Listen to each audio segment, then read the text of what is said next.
Halo, Halo, assalamualaikum. assalamualaikum. Selamat datang di channel kami. Terima kasih udah klik video ini. Semoga kalian bisa suka dan bermanfaat juga untuk kalian semua. Di video ini kita mau ngebahas tentang gimana sih rasanya menikah sama orang yang berbeda kepribadiannya. Di sini Bertolak belakang. ya bertolak belakang. Di sini kita kepribadiannya maksudnya adalah introvert dan extrovert ya. Sebelumnya kita lihat definisinya dulu ya. Kalau introvert itu adalah seseorang yang mengambil energi ketika dia sendirian atau dari dirinya sendiri. Nah, sedangkan extrovert sebaliknya, seseorang yang mengambil energi dari luar, dari eksternal gitu.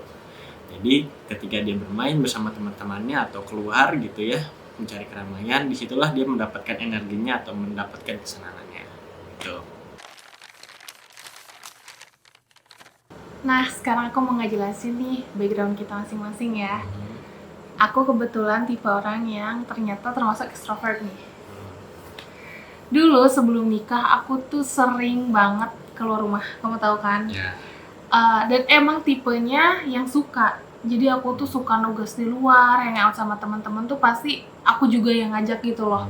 Aku yang inisiatif, ayo kita keluar gitu. Ngafe lah, cuman ngomong untuk muter-muter doang. Itu aku suka banget. Jadi kalau bisa nggak di rumah ya nggak di rumah. Gabut gitu ya. Dan justru kalau aku di luar itu kayak misalnya aku nugas sengaja aku ke kafe, nggak perlu sama teman-teman, aku cukup sendiri. Cuman aku tahu kafe itu rame, banyak orang yang gitu. Bukan yang crowded banget juga sih, nggak begitu suka yang segitunya, apalagi untuk nugas. Tapi kalau aku nugas di kafe walaupun sendiri itu tuh beres. Tapi kalau jauh lebih fokus dibanding kalau aku di rumah. Mungkin aku juga udah bikin kafe sendiri, kopi sendiri, atau aku sengaja udah bikin suasana kamarnya enak, tetap gak kerjain. Jadi beda banget deh. Even di circle aku sih ngerasa termasuk orang yang talkative juga. Mungkin di circle aku dulu mah sekelas gitu kita ya, mungkin juga termasuk aku yang suka banyak ngobrol lah, aku yang banyak angkat topik obrolan gitu-gitu loh. Nah itu aku termasuk tipe orang yang kayak gitu. Jadi aku senang kalau rame walaupun gak harus crowded banget gitu ya. Dan kalau bisa justru gak di rumah. Nah, kalau aku justru kayaknya kebalikannya gitu ya. Mungkin walaupun teman-teman kita gitu ya yang sama-sama kita tahu ngelihat aku kayak orang yang suka bercanda atau apa, tapi sejujurnya kalau di rumah tuh ya lebih mending diem aja gitu. Aku lebih suka di rumah gitu, nggak ngapa-ngapain, nggak keluar, nggak main ke sana kemari gitu kan. Karena ya kalau bisa milih di rumah ya pasti di rumah aja gitu. Karena menurut aku harus ngobrol, harus ketemu sama orang tuh kayaknya menghabiskan terlalu banyak energi gitu. Mungkin karena sebenarnya juga deep down aku tuh pengennya cuma main game, dan terus kalau misalnya ketemu orang tuh kayak agak pemalu gitu ya di awal-awal gitu ya. Kalau misalnya kalau belum kenal banget juga ya. Kalau belum kenal banget tuh biasanya jaim. Dan kalau udah kenal sih ya kayaknya mereka nggak akan percaya kalau aku itu introvert gitu sejujurnya. Gitu. Dari perbedaan kita yang bertolak belakang ini ya, maksudnya benar-benar beda dunia banget, ini tuh bikin adanya permasalahan baru di hubungan kita ya. Kenapa? Karena saking berbedanya itu bikin kita berdua harus sama-sama adaptasi. Ya nggak? Dulu aku tuh kalau mau pergi nggak harus sama orang deh, misalnya sendiri ya, cuma pengen ke mall, aku tuh bisa langsung berangkat. Gak perlu punya tujuan jelas gitu. Aku cuman pengen keliling-keliling window shopping aja. Kalau sekarang susah banget bikin kamu setuju mau keluar kalau nggak begitu penting, kecuali untuk belanja gitu ya, kita langsung berangkat. Tapi kalau misalnya untuk yang sifatnya have fun, itu tuh harus jelas, kayak kita keluar mau ngapain, mau makan, mau nonton, mau belanja apa gitu kan. Dan kamu pun pasti milih hari-hari yang nggak macet ya. Weekdays lah. Weekdays, jadi kayaknya kita setahun nikah hampir nggak pernah malam mingguan ya. Nggak pernah. Maksudnya nggak pernah malam mingguan di luar gitu. Kita pasti prefer di rumah aja ya. Nah itu sekarang tuh perbedaan besarnya tuh kayak gitu. Jadi ini yang menurut aku jadi ya sedikit masalah lah, karena tadinya tuh aku sesuka itu pergi-pergi, sekarang pergi-pergi itu ya harus agak direm gitu Ya kan ya. kalau menurut aku ya keluar itu harus ada tujuannya. Kenapa? Ya biar nggak sia-sia aja gitu. Kalau menurut aku kalau keluar terus nggak tahu mau ngapain malah bingung ya, aduh males banget gitu ngerasanya tuh kayak udah mending kita pikirin kesini dulu nih mau makan apa, mau kemana gitu, mau ngapain. Nah itu udah kita baru berangkat gitu. Jadi udah ada planningnya dulu nih gitu, nggak sembarangan main keluar gitu. Nah jadi kalau menurut aku itu justru lebih enak buat aku gitu ya, karena aku bisa lebih ini aja, lebih nyaman gitu keluarnya, karena nggak perlu mikirin ketika misalnya lagi di jalan gitu mikirin aduh harus kemana ya gitu. Oh iya bener-bener banget, kayak kan kalau mungkin kalian tuh suka tahu ya kalau misalnya ada pasangan itu ditanya mau makan di mana, nggak tahu, terserah gitu ya. Nah, oh ya kita nggak pernah punya masalah itu, hampir nggak pernah ya. Nggak pernah. Jadi aku udah tahu dan mostly aku ya, kamu hampir nggak pernah request ya. Jadi aku pengen kemana dan aku tuh propose dulu, Beb gimana kalau kita kesini, kapan? Jadi ditanya dulu. Jadi nggak bisa gitu dadakan, hampir jarang ya, mungkin cuma sekali dua kali, apalagi kalau misalnya weekend hampir nggak pernah. Nah itu sih, jadi bener juga sih kata kamu, jadi lebih enak gitu ya, nggak kebingungan. Nah ini tuh cuman masalah baru pergi berdua aja, padahal ini cuma kita berdua aja harus dipikirin sematang itu. Belum lagi masalah lain, contohnya kayak gini, aku kan sama suami aku ini kita teman SMA dulu, jadi aku punya circle teman SMA tapi yang nggak satu circle sama kamu ya.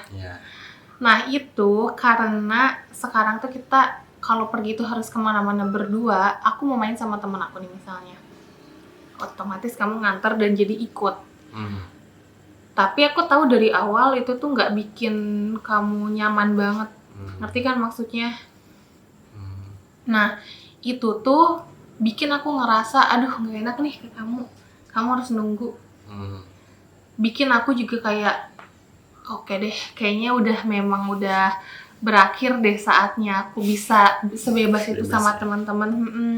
Mungkin kalau kondisinya berbeda, jadi kayak misalnya mereka bisa datang ke rumah kita gitu ya, jadi bebas mungkin iya. Tapi kalau pergi-pergi keluar cuman untuk ngobrol berjam-jam, kayaknya memang udah gak bisa sebebas dulu. Jadi aku siasatinya tuh gini, kita datang, aku tuh yang penting udah catch up aja sama teman-teman aku, itu udah cukup, nggak perlu yang kayak dulu lama kita bisa gonta-ganti tempat cuma untuk ngobrol. Nah aku tuh asal udah ketemu sama teman-teman aku, catch up doang, aku tahu kabar mereka, aku tahu apa yang lagi mereka hadapi dan kita sharing-sharing, udah cukup. Jadi nggak perlu waktu lama, tapi menurut aku itu udah berkualitas ketemuannya dan nggak bikin kamu nggak nyaman banget. Karena sejujurnya kalau misalnya kondisinya lagi kayak gitu tuh aku ngeliatin kamu banget kayak yang diem aja udah gitu bosen ya? Nih kayaknya udah main HP terus nih. Aku nggak enak juga ke teman aku sih sebenarnya, kayak aduh aku takutnya mereka nggak ngerti kalau misalnya kamu tuh nggak nyaman gitu loh. Ini tuh cuman salah satu contoh aja ya dari banyaknya, cuman ini menurut aku permasalahan yang sering kita harus kita hadapi gitu. Ya kan itu juga terjadi bukan di circle kamu doang gitu. Kan aku juga sama teman-teman aku gitu yang di Bandung, di UPI, kan awalnya masih sering nongkrong gitu ya, bahkan bisa sampai larut malam, bahkan bisa sampai pagi gitu. Nah itu kan aku nggak bisa jadi orang yang kayak gitu lagi karena udah punya kamu gitu. Betul. Udah jauh lebih tinggi lagi tanggung jawabnya, jauh lebih dewasa lagi ya. Walaupun kita ngerasa kita masih belum dewasa atau mungkin orang-orang masih nganggap kita anak kecil atau remaja gitu, ABG gitu. Cuma ya kita mencoba untuk menjadi lebih dewasa lagi dengan menikah ini, dan ya alhamdulillah semua bisa terlaksana dengan baik gitu ya, didiskusikan dengan baik juga gitu. Iya, intinya sih karena kita udah beda status sekarang, karena udah menikah, tanggung jawabnya beda. Of course sudah nggak bisa sama kayak dulu kita zaman single gitu kan. Nah kalau menurut aku sih kalau teman-teman kita baik, pengertian juga, itu udah nggak akan jadi masalah. Walaupun cuma bisa ketemuan, kayak kemarin terakhir aku ketemu sama teman-teman aku kamu Mhm. ikut itu kan mereka masih mau pergi kemana, kita nggak ikut ya. Nah itu mereka pengertian karena mereka tahu gitu aku ada kewajiban lain untuk ngurus kamu, untuk ngurus rumah gitu, dan it's fine. Jadi menurut aku gitu sih, harus pengertian, yang pengertian terus banyak orang juga. Untungnya emang nggak nyinyir juga teman-teman kitanya. Enggak lah, alhamdulillah kalau Insya nyinyir Allah. gak temenan. Oke, tadi kan kita udah share nih rintangan dan problem yang harus kita hadapi. Sekarang kita mau sharing gimana caranya sih kita tuh nge-manage yang akhirnya eventually kita solve problem ini. Karena kita harus banget make sure problem-problem yang ada ini won't be bigger than our love. Bener gak? Nah, untuk menghadapi masalahnya juga sebenarnya kita harus tahu apa sih yang membuat ini menjadi suatu masalah gitu. Kita harus tahu dulu sumbernya apa gitu. Iya. Kalau menurut aku sumber masalahnya ini ya kita dipaksa untuk menghadapi kondisi ini gitu loh. Kita yang awalnya belum siap nih, yang kita awalnya masih individu ya. gitu, masih individu masing-masing, punya masih kepercayaan atau pemikirannya masing-masing gitu ya, disatuin gitu. Ini kalau misalnya nggak ada persiapan apa-apa gitu, nggak saling kenal, mungkin bakal bentrok terus-terusan, nggak akan saling mengerti, nggak akan saling apa gitu. Nah disinilah kita harus ngerti gitu. Kalau di sini kita bukan tugasnya untuk merasa diri paling benar gitu, bukan untuk memaksakan opini kita. Enggak, pokoknya kamu harus gini supaya benar. Tapi kita yang harus ngerti, oh kok dia gini, maka aku harus gini gitu. Bukan aku gini, kamu harus gitu gitu loh. Kita harus saling berkompromi di situ aja ya sepertinya. Dan yang memperburuk keadaannya itu kita nggak dikasih waktu untuk menghadapi ini gitu loh. Kita nggak dikasih waktu untuk terbiasa sama sifat pasangan kita. Jadi kita terbiasanya tuh ya saat kita menjalani pernikahan ini gitu. Saat kita ijab kabul pernikahan udah gitu. Kita mau nggak mau nih, dia kayak gimana, aku kayak gimana, harus diterima. Iya, mau ada ego sebesar apapun itu harus diturunin biar ketemu di tengah-tengah gitu ya. Ya kalau mungkin jatuhnya kalau orang pacaran tuh bisa aja dia putus aja gitu. Iya, bisa bener. aja dia kayak udahlah dia nggak cocok. Nggak cocok. Nah, kalau dalam pernikahan ini nggak ada yang namanya nggak ya? cocok gitu. Ya mungkin kalau misalnya terlalu besar gitu egonya masing-masing, ya nggak cocok ini bakal jadi suatu masalah utama gitu. Makanya banyak perceraian juga karena salah satunya nggak mau berubah, salah satunya nggak mau kompromi. Jadinya kita pasti susah banget lah gitu kan untuk menerima ada orang yang berbeda sama kita. Dan kenapa gitu, kenapa dia sifatnya berbeda sama kita, itu susah banget ya. Itu susah banget. Iya, gitu. maksudnya susah mengerti gitu, kayak kok dia bisa completely have different thoughts gitu loh, kayak kok bisa, maksudnya completely opposite gitu ya. Iya sih, itu juga aku ngerasain. Setuju, dan memang problem solving yang kamu bilang itu gampang ya diomongin. Ya diomongin doang. Iya. Tapi ketika kita harus lakuin itu memang ya lumayan sulit lah, kayak nggak mungkin banget segampang itu, karena kayak yang tadi udah kamu bilang, mungkin kalau ini kondisinya tuh pacaran, orang mau putus aja, udahlah kita nggak cocok, karena berantem terus, karena apa terus gitu kan. Nah kalau namanya udah nikah kan udah beda nih, jelas-jelas kita orang yang berbeda, punya opini yang berbeda, kepribadian yang beda. Mau kayak gimana untuk nggak berantem terus? Ini again and again kita sampein ya, cuman salah satunya tuh ya compromise, bener gak? Selain ikhlas gitu loh, kayak yaudah memang harus menerima suami aku kayak gini, harus menerima istri aku kayak gini. Kita harus compromise biar relationship-nya ini tetap working, bener gak? Kalau misalnya nggak compromise, nggak akan working. Mungkin working tapi berantem terus kali ya, yang akhirnya mungkin salah-salahan level gitu.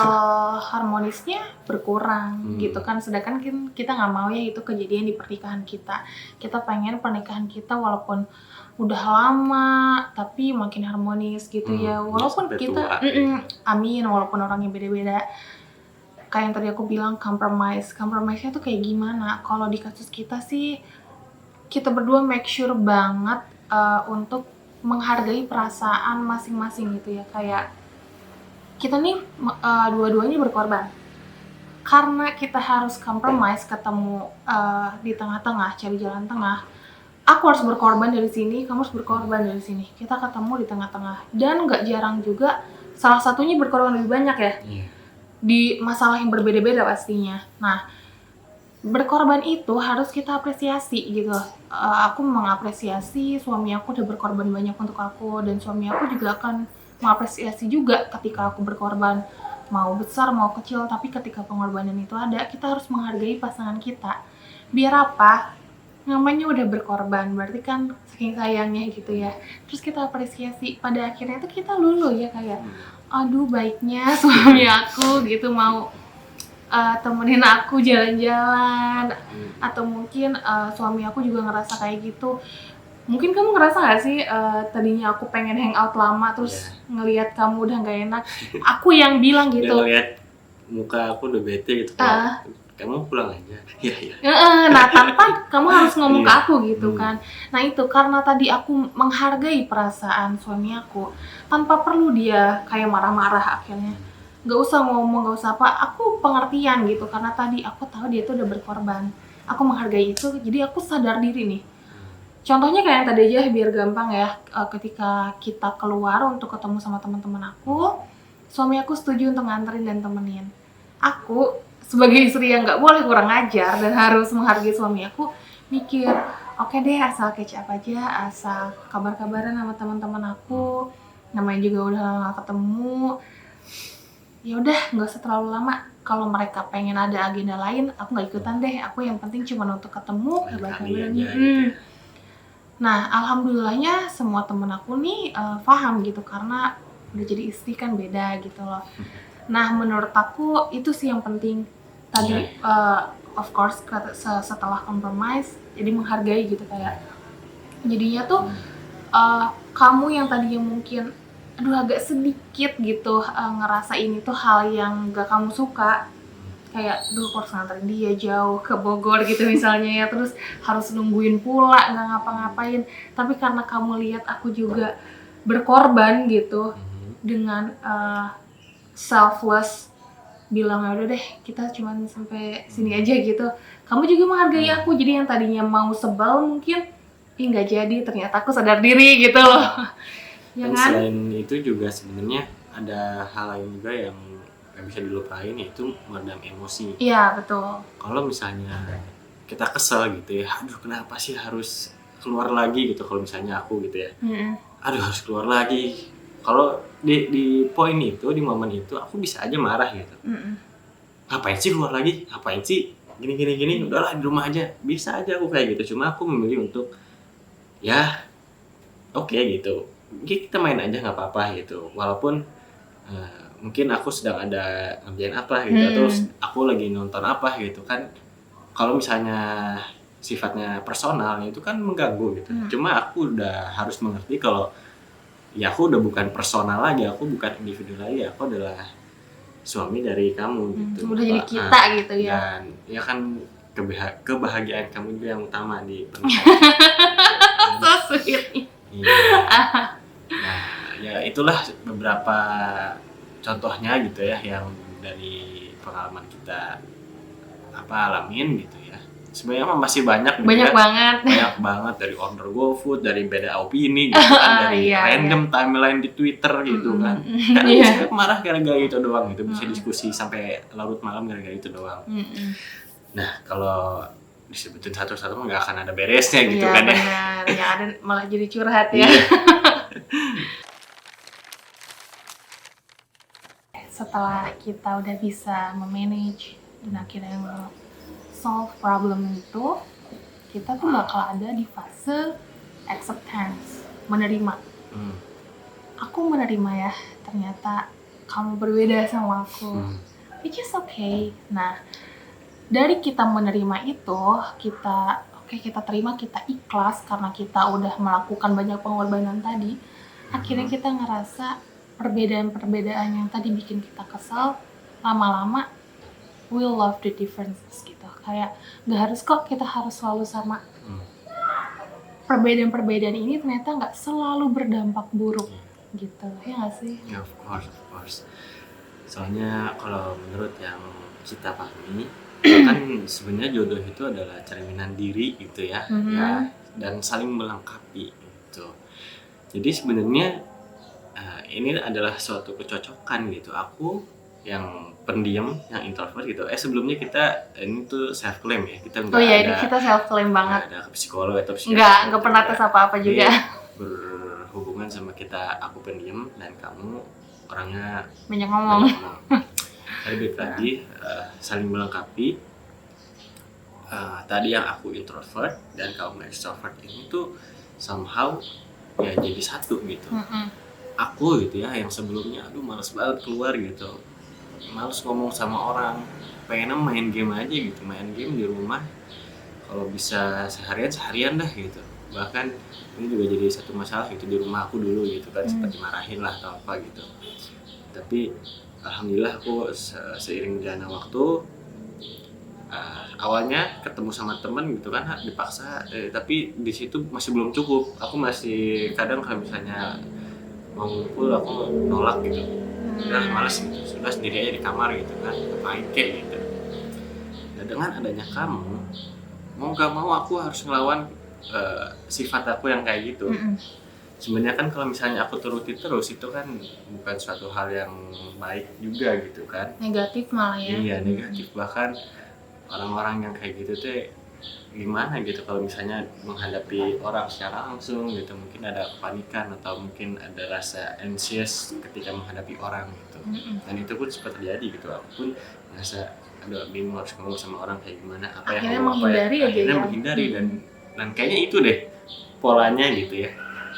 Nah karena ada kamu, aku dipaksa untuk ngomong terus sama kamu gitu kan, ngobrol terus sama kamu, karena ini pun sempat jadi masalah gitu kan di awal-awal pernikahan kita. Iya banget. Iya, karena ketika kamu ngobrol pun aku cuma jawabnya ala kadarnya gitu, seadanya aja gitu, cuma oh gitu ya, mostly kerasa ngobrol ya, sendiri aja ya, sih gitu.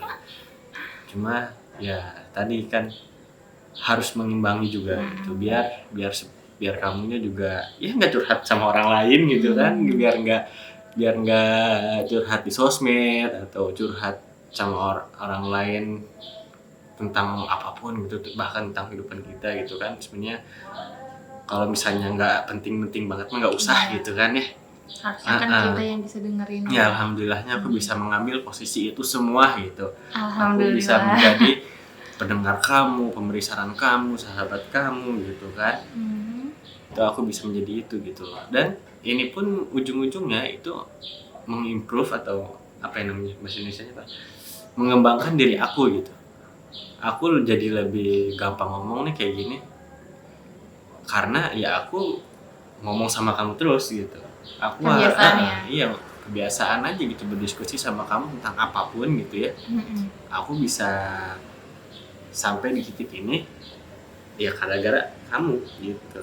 Aku bisa lancar ngomong di kamera kayak gini, bikin konten kayak gini ya, bikin konten gitu, memberanikan untuk bikin konten kan ya karena kita udah berpengalaman ngobrol aja sebenarnya, bukan karena apa-apa. Dan yang mungkin ini menarik untuk diceritakan gitu ya. Dan awalnya tuh bahkan ngomong di kamera pun kaku banget gitu, nggak ada apa ya, nggak ada enak-enaknya gitu. Bahkan suka geli sendiri kalau misalnya ngelihat aku di kamera cringe gitu ya. Kenapa gitu. Ya alhamdulillah udah banyak banget pelajaran, banyak banget apa ya, skill-skill yang nggak bisa didapetin ketika kita cuma hidup sendiri gitu. Kalau sama kamu alhamdulillah bisa banyak informasi tentang ini, tentang itu, tentang apapun gitu ya. Skill juga termasuk skill ngomong ini gitu kan, bahkan ya bahkan tentang manner sama apa gitu kan. Mungkin kamu lebih banyak tahu di bagian ngomong sama orang itu. Aku sering banget diingetin sama kamu kalau misalnya Beb, kamu ngomongnya kayak gini dong ke orang, jangan kayak gini gitu. Iya gitu. Dan alhamdulillah itu bisa diterima dengan baik sama aku gitu. Walaupun awal-awal masih denial gitu, biarin aja orang mah gitu kan. Banget. Iya benar sih. Jadi dengan semua perbedaan kita ini, justru kalau kita nih ya mau ngelihat semuanya dari sisi yang positif, Jadi menerima dan memahaminya semua dari sisi positif. Jadi bukan yang negatif yang kita ambil. Justru itu nggak akan ngasih dampak negatif menurut aku. Justru itu jadi apa ya? Kesempatan kita untuk nge-improve diri masing-masing, dan itu kan artinya alhamdulillah dong kalau dari perbedaan kita malah menghasilkan kepribadian yang jauh lebih baik. Kayak contoh yang tadi kamu bilang juga, kita bisa bikin konten kayak gini itu salah satunya karena kamu terbiasa ngobrol sama aku. Dan FYI memang ini tuh aku yang nulis ya, semuanya skripnya aku yang nulis. Dan aku memang ngasih banyak kesempatan untuk kamu yang ngomong. Karena aku pengen suami aku jadi semakin terbiasa gitu. Dan aku juga mau nge-tone down aku untuk gak begitu banyak ngomong. Semoga hasilnya memang begitu. Ya, jadi itu sih menurut aku, selama kita bisa ngelihatnya semua dari sisi positifnya. Jadi bukan cuman karena emosi jadi ngelihat dari sisi negatif. Itu bisa bikin kita jadi kepribadian yang lebih baik. Which is alhamdulillah banget. Kayaknya itu semua kita pengen ya untuk jadi menjadi pribadi yang lebih baik. Oke, segitu dulu untuk sharing kali ini, cerita kali ini gitu ya. Semoga dari apa yang kita omongin bisa bermanfaat juga buat kalian, terutama orang-orang yang berada pada hubungan yang saling bertolak belakangan gitu ya. Kayak kita. Iya. Untuk orang-orang yang bingung menghadapi orang yang berbeda banget sama dirinya sendiri gitu. Dan sulit menerima gitu ya. Insya Allah semua pasti ada jalannya gitu. Ya, terima kasih udah nonton sampai akhir di video ini. Jangan lupa like videonya kalau kalian suka, dan jangan lupa subscribe juga ya. Terima kasih semuanya udah nonton. Assalamualaikum. Dadah. Karena diem aja. Assalamualaikum. Dadah.